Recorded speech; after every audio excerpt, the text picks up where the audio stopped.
Kia ora koutou katoa. I agreed to talk about this because you may have noticed in February of last year that our school copped a little bit of public attention with regard to our close and intimate skirmish with COVID, and what that did is put us in the limelight a little bit in terms of our function and form, and what we did in terms of making sure students were safe. So in this first bit, I'm just going to give you a little bit of a pot of history because the world's changed a lot since then. That February the 14th, just after I'd gone for a lovely walk around Beachlands, Maraetai, and those of you who live in Auckland know that lovely area, on Valentine's Day with my long-suffering wife, who's still with me, by the way. She hasn't gapped it, so it didn't go too badly. Was interrupted at about 11:30 in the morning with a call from a colleague of mine at the Ministry of Education in Auckland. And for those of you who have ever received a call from a person at the Ministry of Education, when it happens out of hours or on the weekend, normally somebody's died, but at that time it was either COVID or death. And that's literally how I answered the phone because I knew the person quite well. I said, "Oh my God, have I got COVID or have I got a death?" And she went, "Luckily for you, you've got COVID," which was great, but it did soak up the next 6 weeks of my life relatively in a relatively high profile way. And to be honest, I much prefer COVID to any deaths. Let's be very clear about that. That was the lighter side of that phone call. And then all sorts of things happened that are quite outside of your control, because at that point in the COVID response, it was still very centrally controlled around decisions and what you could and couldn't do. And also it was pre-vaccine, remember. So there wasn't the mitigations that were in place. I think it was pre-mask wearing as well in terms of public response. And so the mitigations in place were few and far between. And so all of the decision making at that time was coming from either Wellington or regional public health services. And so I got a little bit of a heads up, which was someone from the Auckland Regional Public Health Service is going to ring you in about 10 minutes. And they're going to tell you you've got COVID. But because I know you, Vaughan, I'm ringing you to give you a heads up so you can sort your ducks out. Right? I'm like, great. So I quickly went off and had a cheeky wee, because there's nothing worse than having a meaty conversation when you need to go to the bathroom, and settled in. I thoroughly recommend that, actually, before prize givings or whatever. Make sure you've gone to the bathroom. That's lesson one. And then sat down with the phone in hand and a couple of bits of paper, because I thought I might be needing to take some notes. And at that stage, there was absolutely no playbook around how schools were meant to be responding in a COVID environment, because the only other times that schools had really been involved, the whole country was at level 4 anyway, so it didn't really matter. Everyone was at home, not everyone was at school. And so I got the call at about 11:45 in terms of Auckland Regional Public Health Service. And they ran through the details of the case and blah, blah, blah, blah, blah, and told me what I could and couldn't do, who I could and couldn't tell. I was allowed to tell my board chair. I was allowed to tell my number 2, my associate principal, who, by the way, is an amazing, amazing human. And we couldn't have done it without my senior leadership team, but we'll go into that later. Then they said, we're gonna prep some comms for you.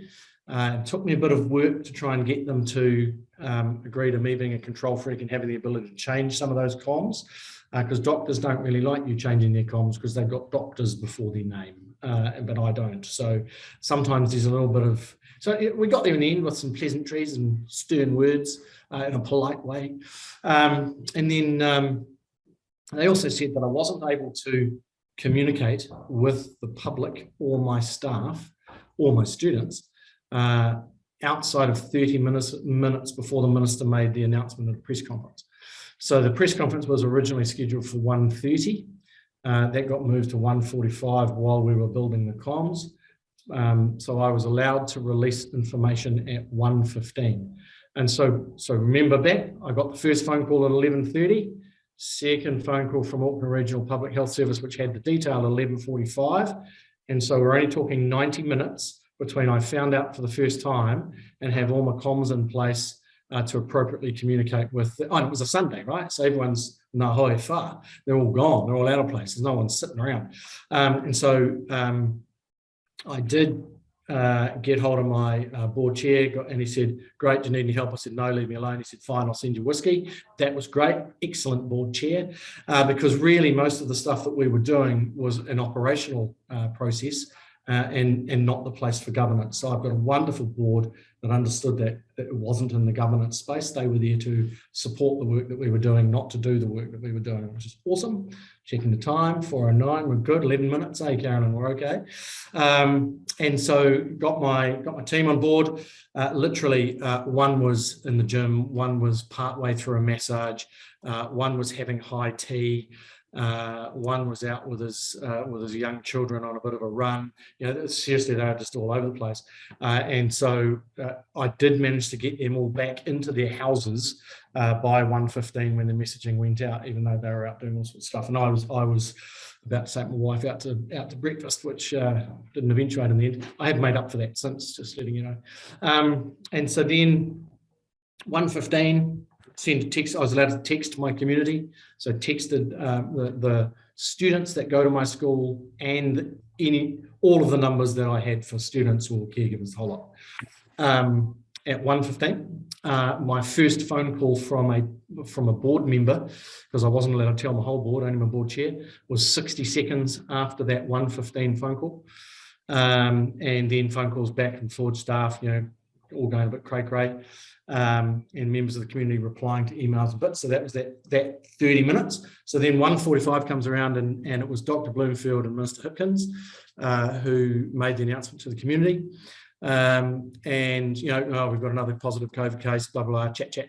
And then they mentioned the name of the school, and it was 45 seconds after the name of my school was mentioned that the first reporter from the media made contact with me by phone. So literally 45 seconds. I got my son to time it because I thought this will be fun, and off they went. 45 seconds. It was actually the Herald reporter at the time, if anyone cares. And then that relationship with reporters in the media carried on until the whole of Auckland went into lockdown some 4 or 5 weeks later. So there was a brief Auckland-wide lockdown. Then it was just us in and out of lockdown, backwards and forwards.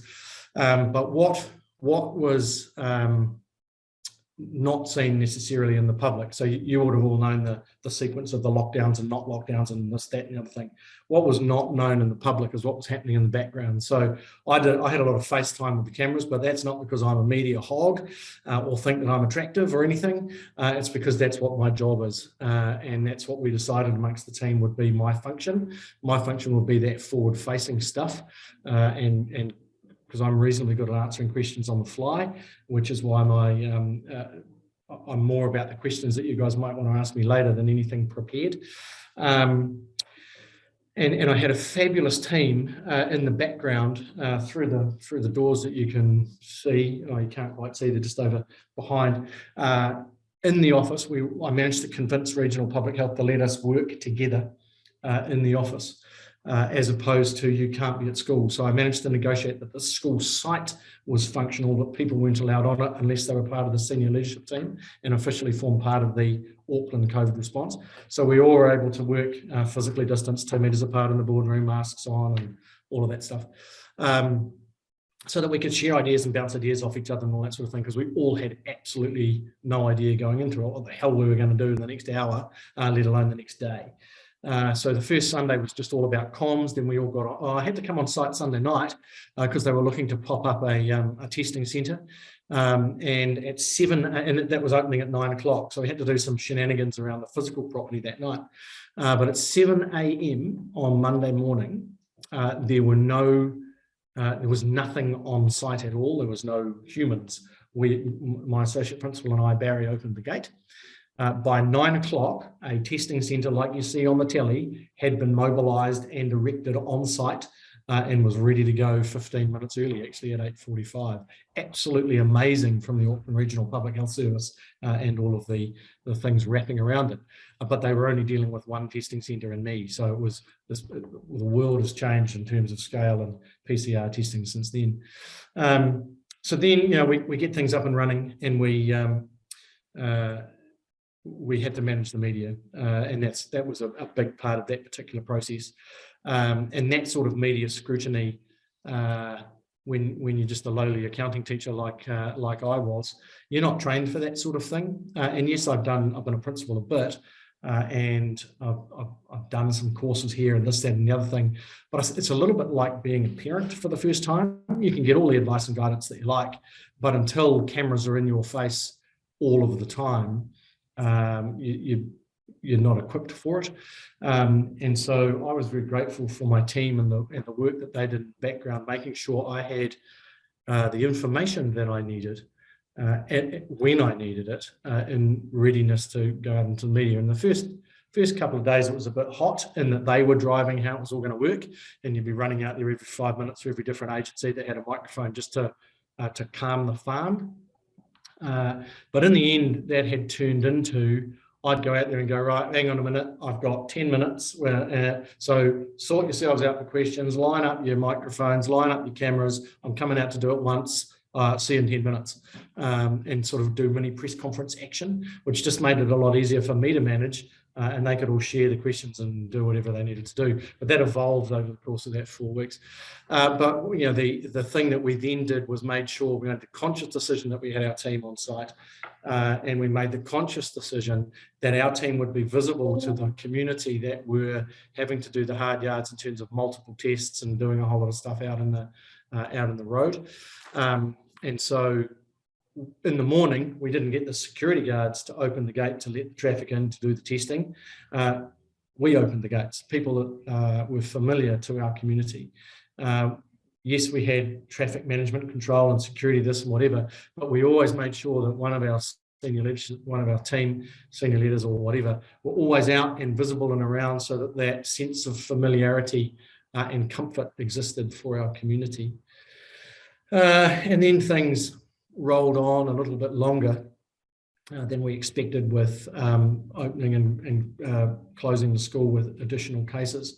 And then, of course, came a little bit of interest when the Prime Minister got involved, quite accidentally. Give Prime Minister Ardern credit where it's due, because she did ring me, and that's a weird thing, I'll tell you about that in a minute. And she did ring me to say, look, sorry, I didn't mean for my comments to put any of your community under pressure. I genuinely was talking I honestly was talking in general, and was not talking about a specific individual. But you may recall that there was a sibling of one of the cases who was older and worked at KFC or Kmart or something and went to work when they should have been isolating at home, and blah, blah, blah, blah, blah, blah. What played out in the media was an interesting little argument between the Prime Minister and myself. In reality, there was no such argument. That was completely fabricated. And that was born of a line where I said to a reporter, because they ask you, has anyone contacted you from the government? And I'm not in the habit of lying to the media. So I said, oh, yeah, actually, I got a call from the Prime Minister yesterday. Oh, good. What did you talk about? I said, well, you know, I won't talk about the details, but I can say we had a frank and open conversation. Now, I expect this afternoon that the people on this call, if you want, we will have a frank and open conversation. That was interpreted by the reporter as the Prime Minister and Vaughan had a disagreement. And so that went into some headlines for a bit that, you know, Prime Minister at odds with Couillault or whatever. They did spell my name right most of the time though, which is really cool, because as you can see, it's really easy to spell. Just have a look on the screen. Don't know what the problem is for most people. But anyway, and so I had to manage that a little bit in the background, not only with the Prime Minister's office, but with the Herald reporter trying to call him a dick without calling him a dick. Although I did tell Caroline I wouldn't swear in this presentation, so I'll try not to. I'll try my best. I'm a Spurs fan, you sort of have to. Anyway, for those of you who know football. And so there was a bit of that to manage, but getting a phone call from the Prime Minister is really, really weird. I was helping it had to manage my family as well, actually. So about 15 minutes before the press release went out on that Sunday, I can remember my wife at about 1 o'clock saying to my children, and they're not little babies, they're in their mid to late teens, and were at the time. if you want to talk to your father, this is about 1 o'clock. If you want to talk to your father, you've got about 15 minutes because you probably won't see him for about 3 or 4 weeks after that. And she was pretty close to right, because my cycle in terms of media was doing shows in the morning, prepping for the midday shows. Once I'd done that, coming back around, the print media want you, then the 6 o'clock team want you after the lunchtime guys have had you, and then in the afternoon the print media want you for the tomorrow morning, and then after dinner the morning shows want you for tomorrow, and it just keeps on going. So I had 1 minute to go. I'm on it, Carolyn. I would say, but in the first half of the year, because I just tried to work out my annual leave and had a look back over things, including Saturdays and Sundays, from February the 14th through to about mid-July, there wasn't a single day where I didn't do schoolwork, and so it was relatively challenging. Well, not necessarily 8-hour days, but relentless. And that media stuff was absolutely relentless, as well as the complications of making sure that you got it right for the community that you were trying to get the best and most timely information to. And we can unpack a bit of stuff later on around how it worked out and what for me were the key factors in terms of, because we've had some feedback that we did all right in that, right? So there was a couple of death threats. One guy said he hopes I got cancer and died, which I thought was a bit harsh because I thought we did all right. But there's some weirdos out there. But in general, I think the general consensus is that the team did quite a good job of dealing with that. And so for me, I suppose more than working out a prescriptive what are we going to do, we've sort of fallen into some muscle memory action, and we've realised some things about ourselves in terms of the team that I work with. So when, after that beginning of the year skirmish with COVID happened, when Auckland went back into its lockdown in August, actually it was really seamless. There was no panic for our school. It just bang, bang, bang. The ducks lined up really quickly, and everybody fell back into what they did in February without me having to point and wave and run around with my hair on fire. And I think that the heart of it is communication to start with. Trust is the second thing, and confidence. And so I'll unpack each of those for you. So in terms of the communication, it's an interesting beast, that, because communication isn't just about biffing information out. That's information dissemination. And so communication for me, there's about 6 different layers of it. So first and foremost, there was with my team and with officials, whatever it may be. So if you're talking about trauma or traumatic incidents or disasters, it might be civil defence, it might be the ministry of wherever it might be the police, whatever it may be. But it may not be that complicated or that high up. It may simply be communicating with your team and with your board. And so how you communicate, the mode in terms of these doofers, we have found that it's quite easy with my team to just do Facebook Messenger group, done, easy, thank you very much. Doesn't matter what phone platform you're on. Anyway, so how you communicate with your team, when you communicate with your team, what your expectations are around when they will be available and when they aren't. How you communicate with your staff and how frequently you do that, and what you decide to censor or what you don't. Because take, for example, those of you who receive these school bulletins or those COVID bulletins, often they've got a lot of information in them. Sometimes it's appropriate just to shove everything off to your staff. Other times you don't need to. You don't need to fill up their inbox with stuff. And so communicating with your staff, and that's not from a censorship point of view, that's from a sensible point of view, in terms of what you're requiring people to consume. Just making sure I'm not being texted by anybody here. No, that's good. It wasn't you, Karen. That's fine. And so then communicating with students is important. I always said to our students, if I'm sending an email to your parents, a newsletter or a comms, whatever, in most cases, I'll also communicate that with you to your school email address. So I always made sure we communicated with the students. And we ended up we started doing that by text messaging. It's got too blooming expensive. So we flipped into social media quite by accident, which is now our primary way of communicating with students. And I've got one of my in-school whakaaro teachers who's now solely responsible from an engagement perspective with our social media platform. And we've gone from having a Facebook page back at the beginning of last year to Facebook, Insta, and TikTok. And all of those things are now run essentially by one of my younger, more hip staff members in a group of students. In terms of communication, Instagram, we tend to trust the kids to use that a little bit more. Our student leaders give that a nudge, but certainly does get into their pockets a little bit easier than a newsletter from the principal, which can be a bit dry at times. And so then how we communicated with the families, and not just families of students that go to our school. So there's that layer. There's people with kids here. Got to communicate with them, but we've also got to communicate with the wider community as well, in terms of the neighbours, literally the house next door to our school gate. The security guard originally wasn't going to let them in to get a PCR test when we had our testing centre up, because they didn't have a relationship with the school in terms of a student. I said, man, the dude lives next door, let the brother in, to the security guard. But that type of thing, the relationships you have with your neighbours physically, and what neighbourhood is affected.